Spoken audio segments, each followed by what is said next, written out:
আগামী 1 October joint doctor forum ও 55টি সামাজিক সংগঠনের 1 লাখ মানুষের মহামিছিল নিয়ে কলেজ স্কয়ার থেকে রবীন্দ্র সদন পর্যন্ত পদযাত্রা করবে।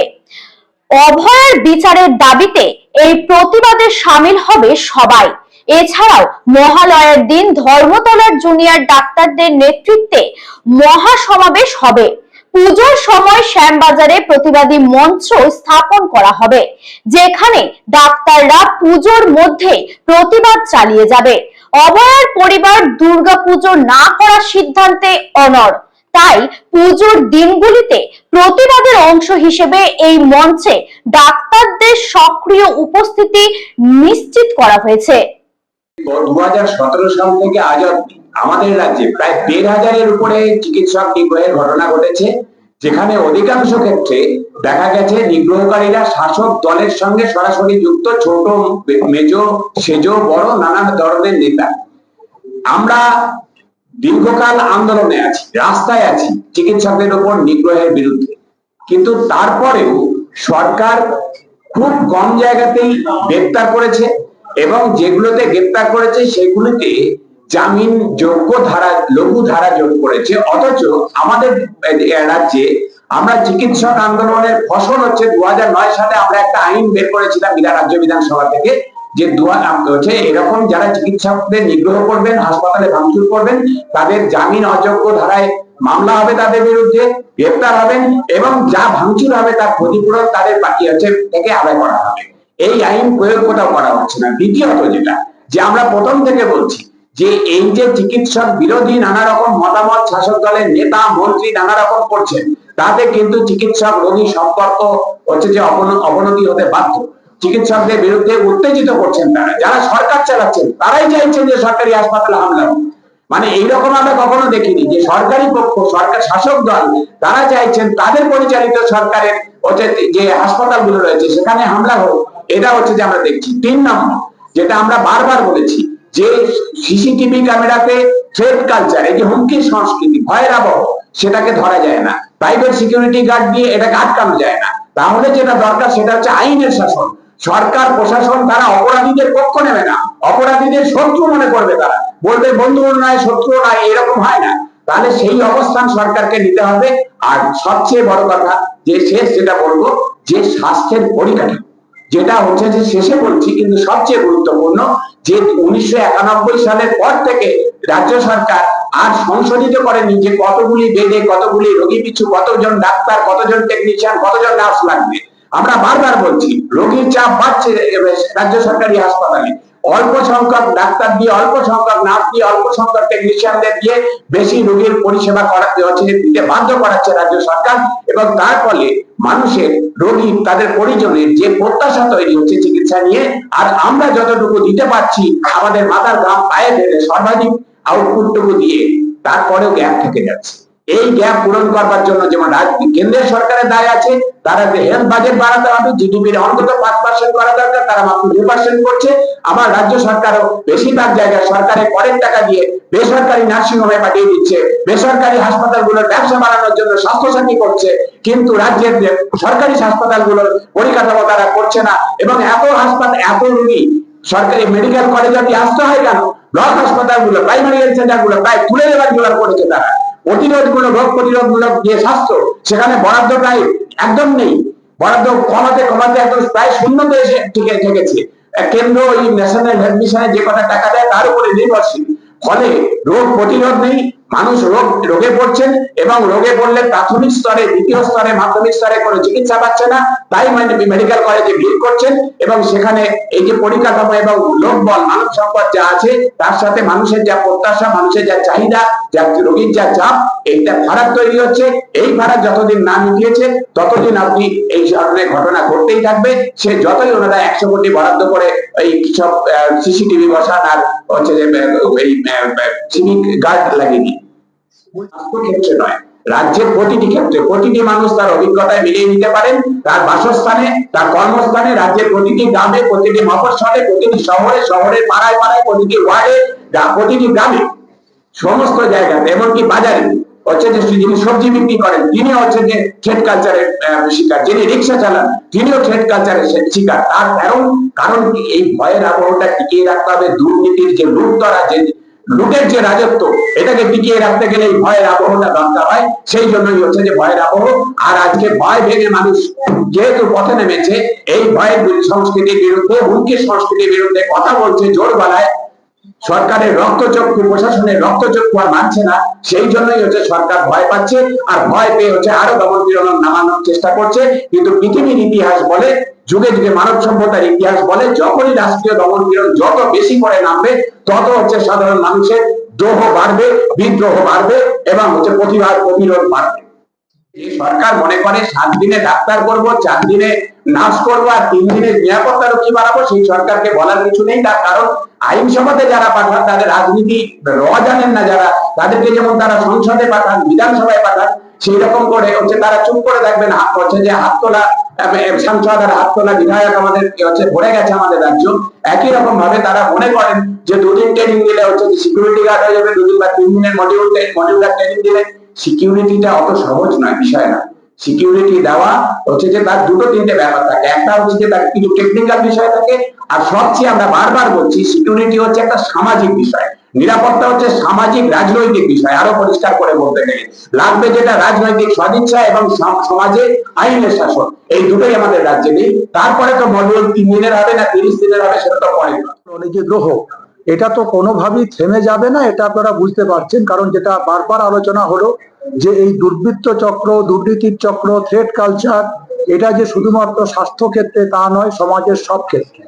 এবং এর মধ্যে আরেকটা খুব অন্যরকম একটা বিষয় আপনারাই আমাদের সামনে এনেছেন, সেটা হচ্ছে 2 দিন আগে, সেটা হচ্ছে যে আমাদের এখানে মাননীয় মুখ্যমন্ত্রী তিনি হচ্ছেন যে পশ্চিমবঙ্গের সমস্ত মেডিকেল কলেজগুলি যারা হচ্ছে অধ্যক্ষ এবং হচ্ছে যে হেড অফ দি ডিপার্টমেন্ট, বিভিন্ন জেলার সিএমওইচ এবং ডিএমওইচ স্তর পর্যন্ত বিভিন্ন আধিকারিকদের নিয়ে কোথাও ফিজিক্যাল এবং কোথাও অনলাইন কেউ কেউ জয়েন করেছেন, তাদেরকে নিয়ে একটা মিটিং করেছিলেন। সেই মিটিং এ কি আলোচনা হয়েছিল বা কি সিদ্ধান্ত হয়েছিল, যদিও তার কোনো সরকারি বিবৃতি আমরা পাইনি, কিন্তু আমরা আপনাদের মাধ্যমে জানতে পেরেছি যে সেখানে হচ্ছে যে এই থ্রেড কালচারটাকে আমাদের রাজ্যের প্রশাসনের সর্বোচ্চ স্তর থেকে লঘু করে দেখানোর চেষ্টা করা হয়েছে। এবং হচ্ছে যে কোথাও এরকম মন্তব্য নাকি করা হয়েছে বলে মিডিয়ার মাধ্যমে আমরা শুনেছি যে থ্রেড কালচার আবার কি, ছাত্রছাত্রীরা একসঙ্গে পড়াশোনা করে। আমরা এরকম শুনেছি যে কয়েকজন প্রিন্সিপাল এরকম থ্রেড কালচারে ছাত্রছাত্রীদের কাছ থেকে, জুনিয়র ডাক্তারদের কাছ থেকে অভিযোগ আসছিল বলে তাদের বিরুদ্ধে কিছু এনকোয়ারি কমিটি বা এরকম কিছু করার একটা সিদ্ধান্ত নিয়েছিলেন। কিন্তু এটাও আমরা শুনেছি সেই মিটিং এ নাকি বলা হয়েছে যে যারা করেছিলেন, যে সমস্ত অধ্যক্ষরা, তাদের সঙ্গে যে মানে ঠিকঠাক ভাবে আচরণ করা হয়নি এবং মোটামুটি আকারে ইঙ্গিতে বুঝিয়ে দেওয়া হয়েছে যে তারা এই কাজগুলি করে ঠিক করেননি। এবং তার অবশ্যম্ভাবী ফল আমরা দেখতে পেলাম। একটা হচ্ছে যে মহামান্য সুপ্রিম কোর্ট যেখানে বলেছিলেন যে আপনাকে এই ছাত্রছাত্রীদের, জুনিয়র ডাক্তারদের আস্থা অর্জন করতে হবে, তার জন্য নিরাপত্তার পরিবেশ এবং নিরাপত্তার সরঞ্জাম, যে কথাগুলি এতক্ষণ আলোচনা হচ্ছিল, সেইগুলি ব্যবস্থা করতে হবে। এবং হচ্ছে যে তার সঙ্গে হচ্ছে যে এই সমস্ত যা কিছু অভিযোগগুলি আসছে এগুলিকে বন্ধ করতে হবে। সেটা বন্ধ তো হলোই না, উল্টে আমরা গতকাল রাত্রে দেখলাম, আমি জানি না সেটা হচ্ছে যে সেই মিটিং এর পরে যারা এই যে দুর্বৃত্ত চক্রের মানুষ তারা আবার নতুন করে উৎসাহিত হলেন কিনা, তারা আবার হাসপাতালগুলিতে ভাঙচুরের পরিকল্পনাটা করলেন। মানে আমাদের এটা মনে হচ্ছে যে যেরকম ভাবে এই আমাদের স্বাস্থ্য প্রশাসন বলুন, সাধারণ প্রশাসন বলুন, পুলিশ প্রশাসন বলুন, এরা যেভাবে চলছে, তাতে এই যে পরিবেশটা আছে এই পরিবেশটা দূর হওয়ার কোনো সম্ভাবনা তো আমরা দেখছি না, বরঞ্চ তাদেরকে কোথাও কোথাও এটাদের মদত এবং প্রশ্রয়দাতা হিসেবে আমরা দেখছি। এবং এটাই হচ্ছে, তার সঙ্গে আরেকটা কথা যোগ করবেন, সেটা হচ্ছে যে এই সময়টার মধ্যে যখন এই আন্দোলন চলছিল বা তার আগেও এমনিতেই দেখবেন যে আমাদের স্বাস্থ্যের যে পরিকাঠামো পশ্চিমবাংলায় আছে, তাতে প্রত্যেক দিনেরই মানুষের বহু ক্ষোভ বিক্ষোভ আছে। হাসপাতালে ভর্তির বেড পায় না, রেফার পেশেন্ট ঘুরে বেড়ায়, ওটির ডেট পেতে দেরি হয়, এইসব অভিযোগ তো আজকে নতুন কিছু নয়, বারবার ছিল। কিন্তু এখন যেটা দাঁড়িয়েছে সেটা হচ্ছে যে এই সময়টাতে হচ্ছে যে শাসক দলের বিভিন্ন নেতা নেত্রী, এমপি, এমএলএ, তারা হচ্ছে সরাসরি চিকিৎসকদেরকেও খুনি বলেছেন, তাদেরকে দেখে নেবো বলেছেন, তাদের উপরে আক্রমণ করার জন্য সাধারণ মানুষকে উস্কানিমূলক মন্তব্য করেছেন। এই বিষয়গুলিতে নিয়ে প্রশাসন কোনো ব্যবস্থা নিলেন না, বরঞ্চ থ্রেড কালচারের বিরুদ্ধে যারা আন্দোলনে নামছেন, থ্রেড কালচারের অভিযোগগুলি পেয়ে এই মুহূর্তে যেসব অধ্যক্ষরা কিছু ব্যবস্থা নিচ্ছেন, তাদেরকে হচ্ছে যে আবার ওই প্রশাসনের রক্তচক্ষুর মুখোমুখি হতে হচ্ছে। এর থেকে একটা জিনিস বোঝা যায়, এবং আমরা বলছি যে চিকিৎসকদের উপরে আক্রমণটা যে শুধুমাত্র হচ্ছে যে বাইরের লোকের আক্রমণ নয়, বাইরের লোকও এবং হচ্ছে ভিতরের যে দুষ্ট চক্র, এরা একযোগে এই কাজটা করে বলে এই আক্রমণের সংখ্যা এবং হচ্ছে যে এই আক্রমণগুলি আরো ভয়াবহ হয়ে উঠছে প্রতিদিন। অভয়ার সুবিচারের দাবির সাথে যে দাবিগুলি অত্যন্তভাবে সম্পৃক্ত।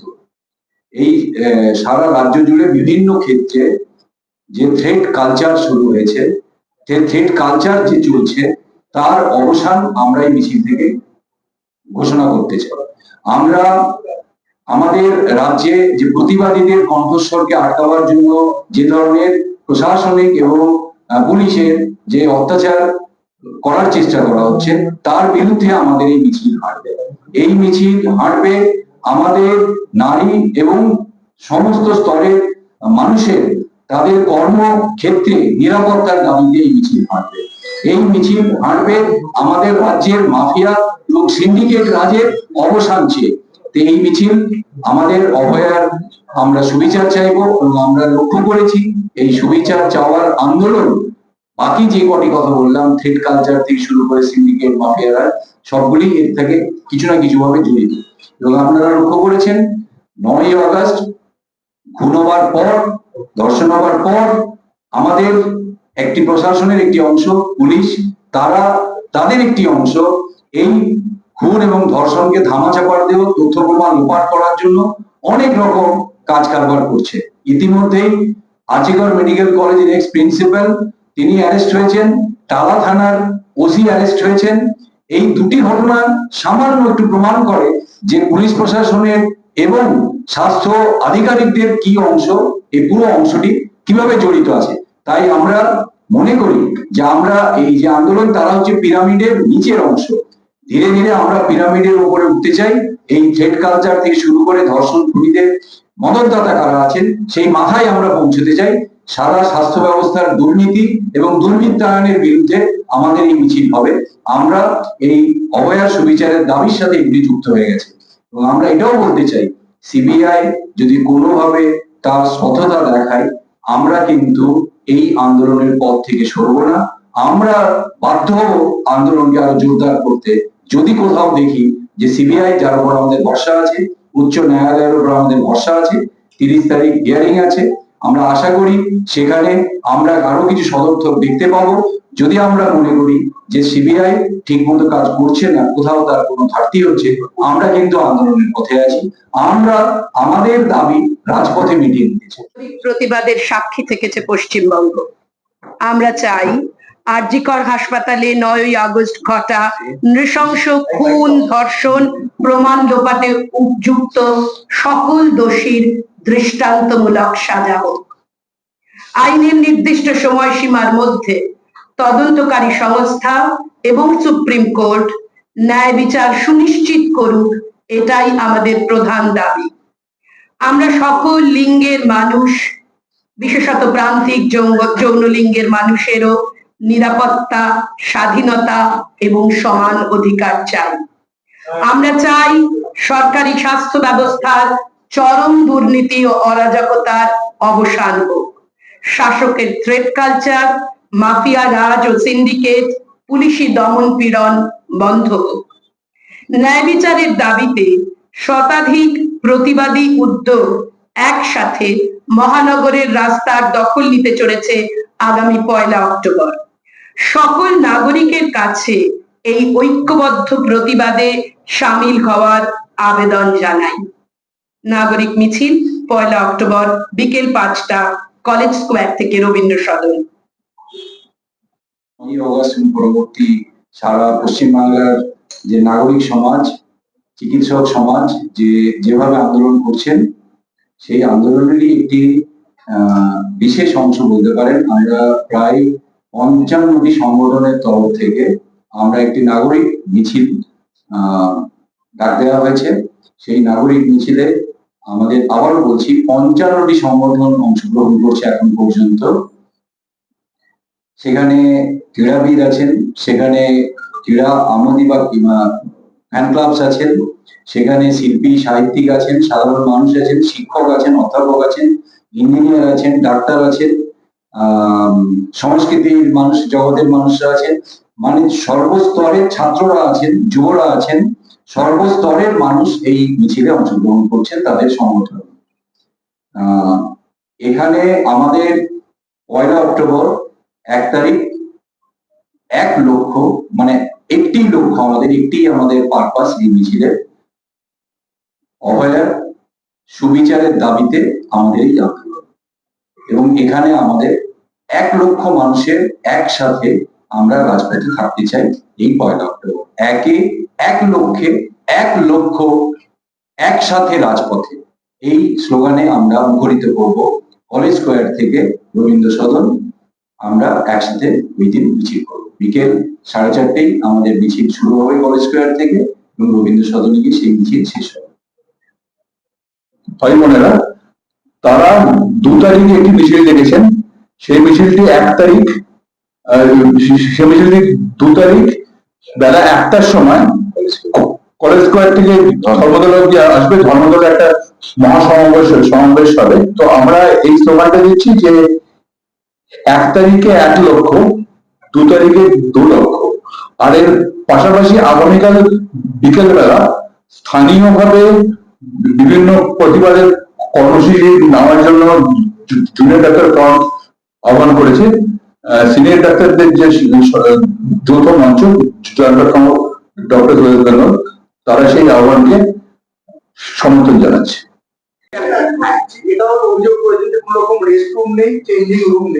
আমাদের সবকটা মেডিকেল কলেজ হাসপাতালের লাইভ ভিডিও করা আছে, বেড দিয়ে কোন দিন কোথায় সিসিটিভি আছে, কোথায় নেই, কোন দিন কোথায় প্রাইভেট সিকিউরিটি গার্ড বসে আছে, কটা বসে আছে, প্রতিদিন আমাদের এটা রেকর্ড হচ্ছে। আমরা আদালতে জানাবো, যেটা আমরা আদালতে জানাবো, আদালতে ওরা মিথ্যে যদি হলফনামা দেয় রাজ্য সরকারের কৌশলী, তার পাল্টা আমরা প্রমাণ ওখানে দেব। এবং রাজ্য সরকার এত যে জুনিয়র ডাক্তারদের বিরুদ্ধে কর্মবিরতির বিরুদ্ধে এত কথা বলছিল, অথচ তাদের সিকিউরিটির ব্যবস্থা না করেই তাদের কাজে ফেরত যেতে বলছে। এবং আমাদের কতদিন আগে ভগবানপুরে হলো, মেদিনীপুর জেলায়, সেখানে চিকিৎসক মারধর হলো, সাগর দত্তে হয়েছে। এইরকম ঘটনা আরো বাড়তেই থাকবে। তার কারণ সরকার আদপে ডাক্তারদের সিকিউরিটি নিয়ে ভাবিত নয়। তারা একমাত্র ভাবিত হচ্ছে যারা দুর্নীতিগ্রস্ত, যারা অপরাধী, তাদের নিরাপত্তা নিয়ে।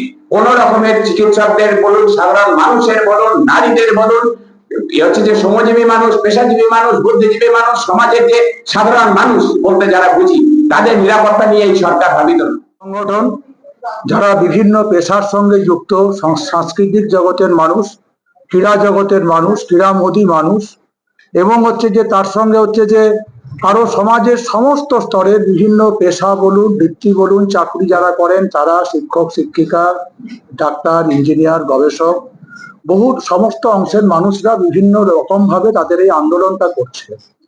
তো যেহেতু এই ঘটনাটা আরজিকর দিয়ে, এই নারকীয় ঘটনাটা আরজিকর দিয়ে শুরু হয়েছিল, এই পরিণতিটা থ্রেড কালচার দুর্বৃত্তায়নের যে চূড়ান্ত পরিণতি, তাদের একটা স্বাভাবিকভাবেই একটা দাবি কোথাও থাকে যে এই আন্দোলনে চিকিৎসক সমাজকে সামনে রেখে তারা এগোতে চান। এবং তারা মোটামুটি একটা পরিকল্পনা করছিলেন এবং তারপর আমাদের কাছে এই প্রস্তাবটা তারা নিয়ে আসেন। তো আমরা জয়েন্ট প্ল্যাটফর্ম অফ ডক্টরস, তাদের সেই প্রস্তাবটাকে আমরা মনে করি যে এটা এই মুহূর্তে একেবারেই উপযুক্ত সময় এরকম একটি মহা মিছিলের আয়োজন করা। এবং সেই জন্যই আমরা ওই যে 1 লক্ষ মানুষ তাদেরকে নিয়ে রাস্তায় নামা, এই স্লোগানটা দিয়ে সমাজের সর্বস্তরের মানুষকে নিয়ে 1 তারিখ, যেটা শারদোৎসব শুরুর ঠিক আগের দিন, আমরা এই পরিকল্পনাটা এবং এই উদ্যোগ আমরা গ্রহণ করেছি।